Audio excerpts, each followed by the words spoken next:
एकदम जोर में आवाज लागल पर माल भी भूख लग जाए।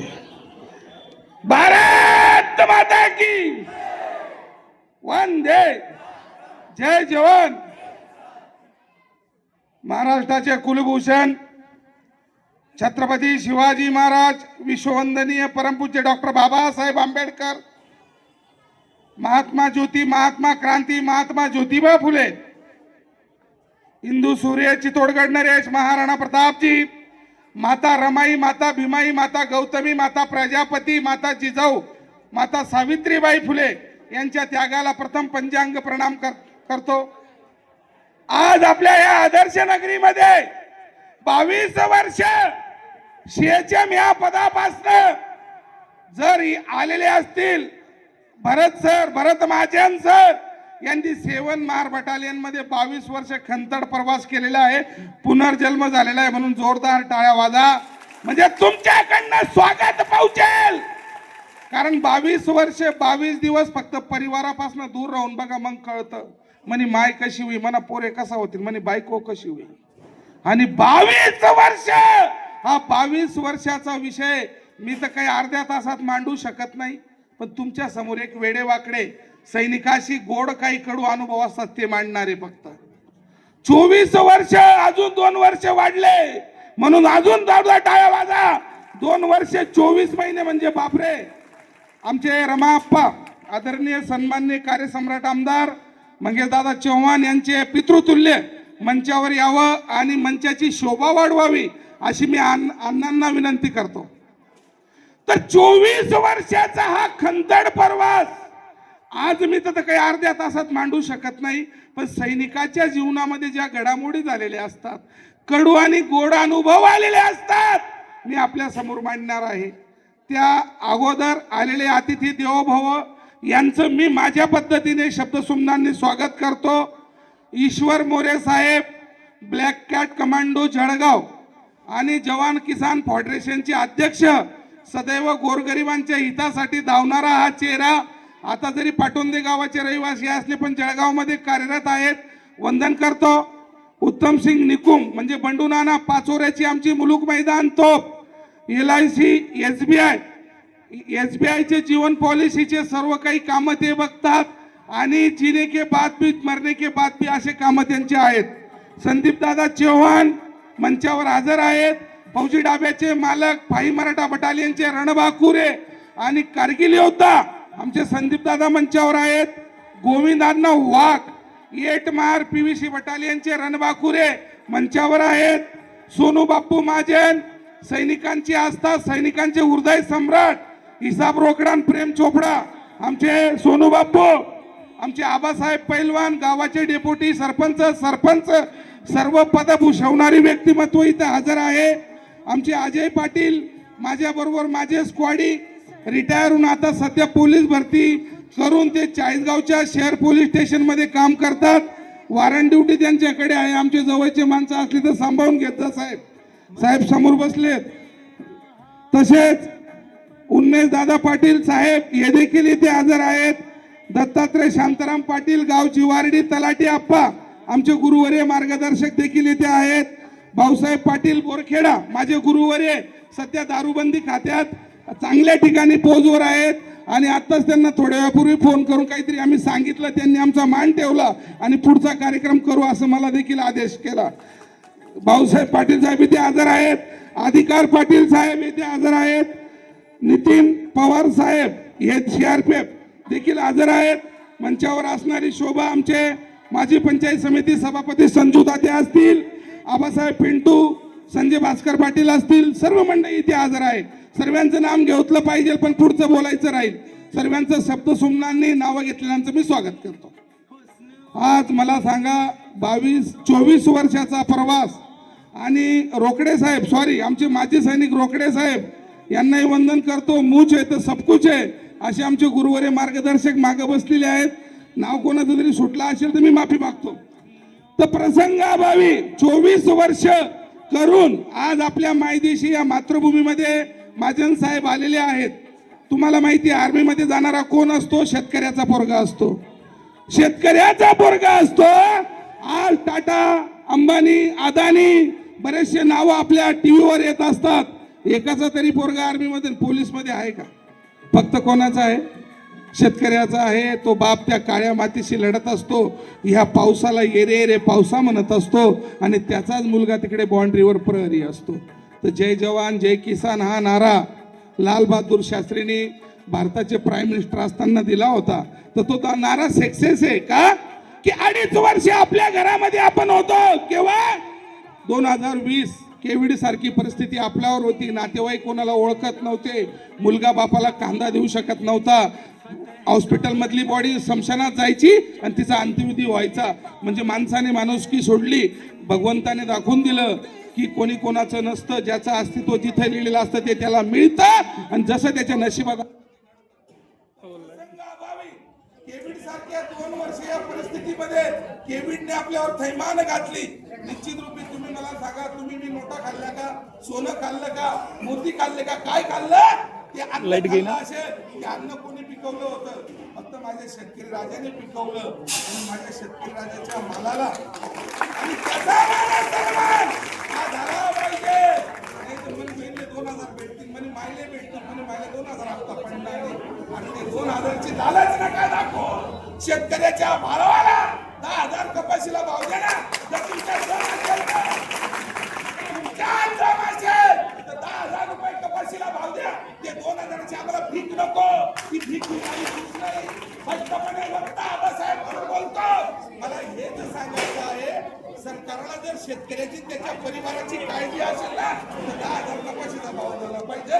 आपण सांगू की हे लोक हे मान्यवर नेता नगरी माझ्या शेतकऱ्याच्या परिवाराचा विचार करताय. ही माझी कळकळीची विनंती असेल. पक्ष गट कोणी विरोधक म्हणून बोलत नाही, एक सैनिक म्हणून बोलतोय. एक देशाची 20 वर्ष सेवा करून आलेलो आहे. 10,000च्या दिवशी कपाशीचा भाव होईल त्या नेत्याचा आणि त्या मंत्रीचा मी पाय धुवून पाणी माझ्या परिवारासह टेलीवरती झोपेला आणि त्याचे बाप दोन शब्द सुनणार. सैन्यात जाणारा फक्त शेतकऱ्याचा मुलगा असतो, तो बाप त्या काळ्या मातीशी लढत असतो आणि सर्वात मोठा सैनिकाचा संघर्ष जर म्हटला तर त्या मातेचा असतो, म्हणजे पत्नीचा. तुम्ही मला सांगा, 4 दिवस तुम्ही परिवार सोडून जाऊ शकता का? जाऊ शकत नाही. आणि ह्या मातेला 6-6 महिने फक्त काल निर्णय आणि फोटो बघून जगावं लागतं. अशा परिस्थिती अभावी त्या मातेला कसे दिवस जात असतील आणि त्यांना सुट्टी टाइमवर भेटत नाही. साहेबांनी जर सांगितलं मी एप्रिल मध्ये येईल, एप्रिल मध्ये कुठला तरी आघात होतो, तसं तुम्ही पहिलगामचं पाहिलं की त्या हरामखोर पाकिस्तानींनी 27 लोकांना टुरिस्टांना कंठस्नान केलं आणि त्या बिचाऱ्यांना जेव्हा घरी जावं लागलं, बऱ्याचशा सैनिकांची सुट्टी कॅन्सल झाली आणि असं सैनिकांची होतं. आणि ती माता फक्त काल निर्णय बघून जगत असते. विनंती करतो की ती माता काल निर्णय बघून जगते. डोक्यावर पदर, पतीचा आदर, संसाराची कदर आणि तिलाच म्हणावं खरोखर इंडियन मदर. म्हणून ताईच्या नावाने जोरदार टाळ्या वाजवा. साहेबांनी जर 24 वर्ष काढली असेल तर माझ्या ताईची सुद्धा त्याच्यात मोलाची भूमिका आहे. कोठे कोठे तर पुरी विद्यार्थी पोहोचली यानंच करावे आली, यानंच संगमन पूर्ण काय सत्य मांडतोय, यानंच खरं नाही तर म्हणजे पूर्ण काय होईल. पण 56 इंची छाती त्या ताईच्या आई वडिलांना वंदन करतो की ज्यांनी आचार विचार न करता भरतदादांनी रेशमाच्या गाठी बांधून दिल्या आणि माझी ताई गंभीरपणे मागे उभी राहिली. आणि आज 24 वर्षानंतर मंचावर आज भरतदादा आहे. निश्चित रूपे ताईचंही कौतुकास्पद आहे. जेवढं कौतुक केलं तेवढं कमी असेल. पण सर्वात मोठी भूमिका सैनिकाच्या पत्नीची असते. ती माऊली मुलांना सांभाळते, सासू सासऱ्यांना सांभाळते. परिवार डेंजर असतो, कोणाचा कंतड असतो, कसे प्रसंग येतात, कडू काही गोड त्या माऊलींनाच माहिती. त्याच्यामुळे जर कोणाचा मुलगा आर्मीत असेल फक्त त्या सुनबाईला एवढंच म्हणा की बेटा जेवण करून घ्या, आम्ही तुझ्या पाठीशी. ती ताई खुश, तुमची सुनबाई खुश, तर भारत खुश. भारत खुश, तुमचा मुलगा खुश. एवढे विचार करावा. प्रसंगाभावी साहेबांनी 7 महार बटालियन मध्ये 24 वर्ष सीएचएम त्यांच्या हाताला एक काळा ताज आहे. साहेबांनी वर हात करून दाखवावा. हा ताज म्हणजे काय? त्याच्यावर अशोक स्तंभ आहे. अशोक स्तंभ म्हणजे भारताची राजमुद्रा आज त्यांच्या हातावर आहे. कोणाच्याही टाकू त्यांच्या हातावर. 150 मुलांवर त्यांनी कमांड केले. 150 मुलं त्यांच्या हाताखाली होते. साहेबांनी 24 वर्ष करून हा पत्नीचा प्रवास आणि सर्व ज्येष्ठ श्रेष्ठ मंडळी, तायकरी मायकरी वारकरी संप्रदाय आणि वडिलांचं प्रेम आणि त्यांचे मोठे बंधू जनार्दन महाजन सर म्हणजे तालुक्यात असं व्यक्तिमत्व सर्वांना मदत करणार आणि जेडी म्हणून त्यांची ओळख आणि साहेबांचा विषय असावा रामश्यामची जोडी की 15-20 दिवसापासून विषय चालू होता. आबासाहेब बरं दादाचा कार्यक्रम हा जोरात झाला पाहिजे. होईल दादा, कसं करायचं? माझ्या गावातले सर्व अतिथी देवभाऊ येतील, माता भगिनी येतील, वाडवडील येतील, त्यांचा सत्कार बिलकुल राज्याभिषेकासारखा झाला पाहिजे. आज सर्व गोष्टींना निपुणतेने जनार्दन महाजन सर जे पण माझे सैनिक आहेत एडी ग्रुपमध्ये रिटायर होऊन आपल्या प्रपंचासाठी ECHS मध्ये काम केलं, रेल्वे डिपार्टमेंट मध्ये काम केलं, आता सध्या ते व्यंकटेश्वरा कोऑपरेटिव्ह युनियन मध्ये देखील काम करत आहेत. आणि भाऊ लाभावा त्रासा लाभावा म्हणून भावासाठी जोरदार टाळ्या वाजा. भावासाठी भावाचा प्रॉपर्टीसाठी होतो, पण जनार्दन महाजन सर एक सैनिक आहे. त्या सैनिकाची भूमिका असते जय जवान जय किसान. आमचे सैनिक सम्राट जनार्दन महाजन सर यांच्या शब्दाला यश आला, त्यांच्या शब्दाला कुठलाही तडा जाऊ दिला नाही. निश्चित रूपे वंदन करतो. आता तुम्हाला माहिती आहे काही दिवसापूर्वी पेलगाम म्हणजे हे एकदम सुंदर आणि चांगलं ठिकाण आहे. पेलगामचं नाव काढतात लाईट आली.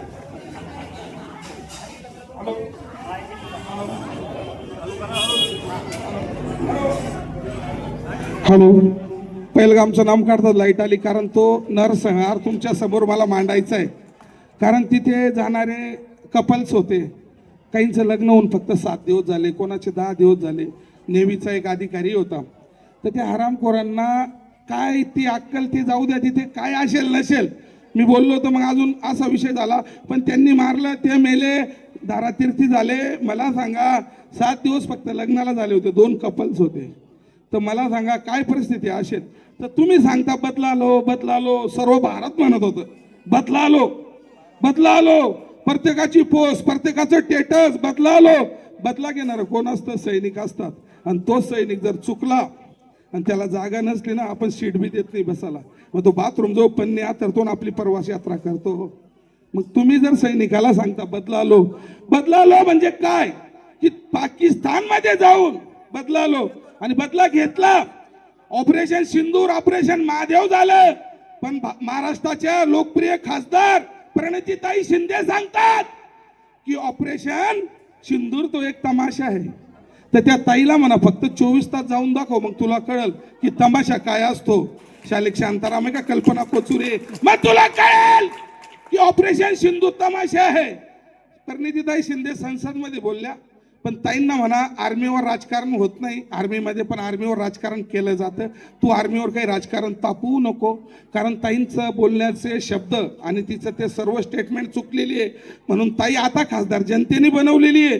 त्या ताईसाठी माझे स्पेशल फोन असतील सोलापूरला, ताईला खासदार बनवायचं का उप बनवायचं बुवा. कारण प्रसंगाभावी तुम्ही सैनिकाच्या आस्थांवर जर विषय मांडताय, तुमचं राजकारण तुमच्यासाठी, पण सैनिकांबद्दल जर कोणी बोलत असेल, निश्चित रूपी माझा 40गाव तालुक्यात नाही संपूर्ण महाराष्ट्रात विरोध असेल. कारण सैनिकाची भूमिका फार कठोर असते. बायको मुलांचा पत्नीचा फोटो फक्त खिशात असतो.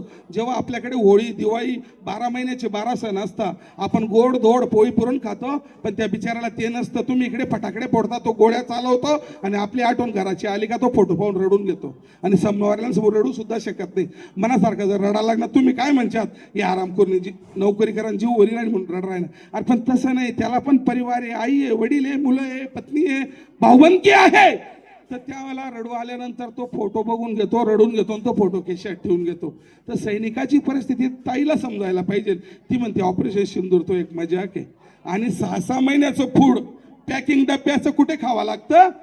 त्या तिथे काश्मीरमध्ये, लेह लद्दाखमध्ये जेवण बरं का, 6-6 महिन्याचं पॅकिंग, फक्त गरम पाण्यात टाकायचं आणि खायचं. आणि आताच काही दिवसापूर्वी शिवसेनेचे आमदार साहेब संजय गायकवाड साहेबांना थोडीशी डाळ खराब भेटली, 2च बॉक्सिंग मध्ये ना वेटर झोपून दिला. 2च बॉक्सिंग मध्ये खाण्यापिण्यासाठी एक आमदार. अरे बापरे, काय खाण्यापिण्यासाठी? तू राजा आहे त्या तालुक्याचा, संसद मध्ये तुझं सीट आहे आणि तू 2च बॉक्सिंग मध्ये जर झोपून दिला ना, तर निश्चित रूपी तुझ्या भावना कळतात की तू किती गुंड आहे. वेटर कोण असतो? गरीबाचा पोरगा असतो, तुमच्या माझ्या सारख्यांचा मुलगा असेल. तुम्ही बघा, लाईव्ह दाखवलंय TV 9नी. मी काही कोणावर शितोडे उडवत नाहीये, चुकलाय म्हणून बोलतोय, जनतेला सांगतोय काय चालू आहे महाराष्ट्रात. तर निश्चित रूपी अशा गोष्टी या घडतायत. निश्चित रूपी त्यांना लकला, पण भगवान त्यांना सद्बुद्धी देव, सद्बुद्धी देव. त्याला मारायचाच होता, त्या बाउंड्रीवर जाऊन ज्या सैनिकांना अन्न खराब जातं किंवा सैनिकांच्या काही गोष्टी असतात तिथं फाईट केली असती ना, शहीद आमरण त्याचं नाव उज्ज्वल झालं असतं. अशा काही गोष्टी आहेत. कारगिलच्या अगोदर जर सैनिक जवान शहीद झाला ना, तर त्याची बॉडी सुद्धा घरी यायची नाही. आई वडिलांपर्यंत काय यायचं, फक्त फोटो यायचे, फोटो, आणि त्याचा एक बक्सा यायचा मिलिटरीचा. त्या बक्स्यामध्ये कपडे, त्याच्या प्लेटा, त्याचं काय जे असेल ते यायचं. पण कारगिलच्या लढाईनंतर भारताचे स्वर्गीय प्राईम मिनिस्टर अटल बिहारी वाजपेयी यांनी तरतूद केली आणि त्यांनी सांगितलं, मेरे देश का जवान जिस भी आपत्तिजनक स्थिति में शहीद होगा, चाहे अरुणाचल हो, लेह लद्दाख हो, कश्मीर हो, सिक्किम हो, अगर मेरे देश का जवान शहीद होता तो उसका पार्थिव शरीर उसके गांव में जाएगा, शान शौकत के साथ उसका अंत्यविधि होगा और उसको शहीद का दर्जा मिलेगा. आज अटलजी जरी भारतीय जनता पार्टीचे असतील तरी पक्षाबद्दल बोलत नाही, त्या महामानवाबद्दल बोलतोय की त्यांनी सैनिकांसाठी फार मोठं बलिदान दिलेलं आहे. संसदमध्ये जेव्हा ते खासदार असताना आणि भारताचे प्राईम मिनिस्टर असताना भाषण करायचे, सुरुवातीलाच म्हणायचे कि भारत कोई भूमि का टुकड़ा नहीं है, एक जीता जागता राष्ट्र पुरुष है. ये नंदन की धरती है, वंदन की धरती, यहाँ की नदी नदी गंगा है, यहाँ का कंकड़ कंकड़ शंकर है. हम जिएंगे भी तो भारत के लिए, मरेंगे भी तो भारत के लिए. मरने के बाद अगर बहती हुई गंगा में हमारी अस्थियों को कोई कान लगाकर सुन लेगा तो ये क्या आवाज आएगी, भारत माता की जय, भारत माता की जय, भारत माता की. जोरदार टाळ्या त्यांच्या नावाने होऊन जाऊ द्या.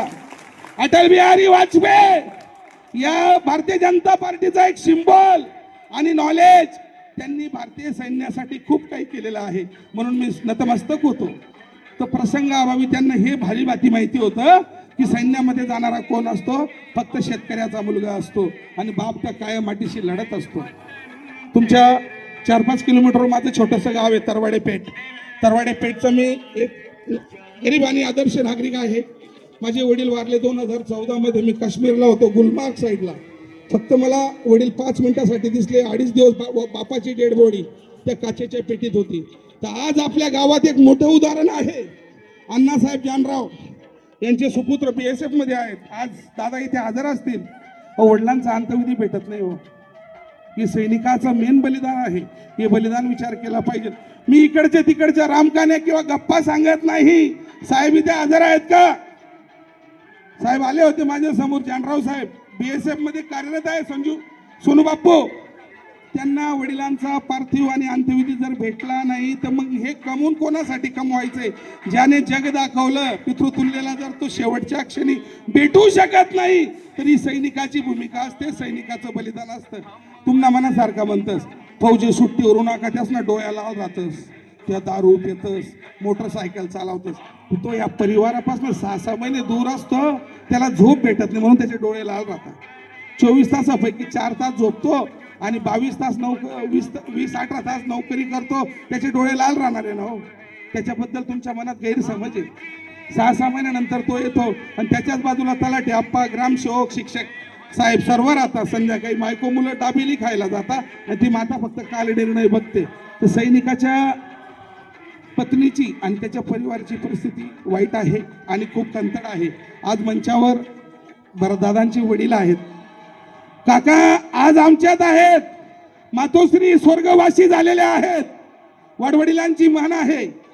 लहानपणी मुलाची आई आणि म्हातारपणी बायको, ह्या जर 2 गेल्या ना तर खूप कष्ट होतात. पण मी भरतदादाला, जनार्दन भाऊंना आणि त्यांचे एक बंधू शेतकरी आहेत त्यांना वंदन करेल.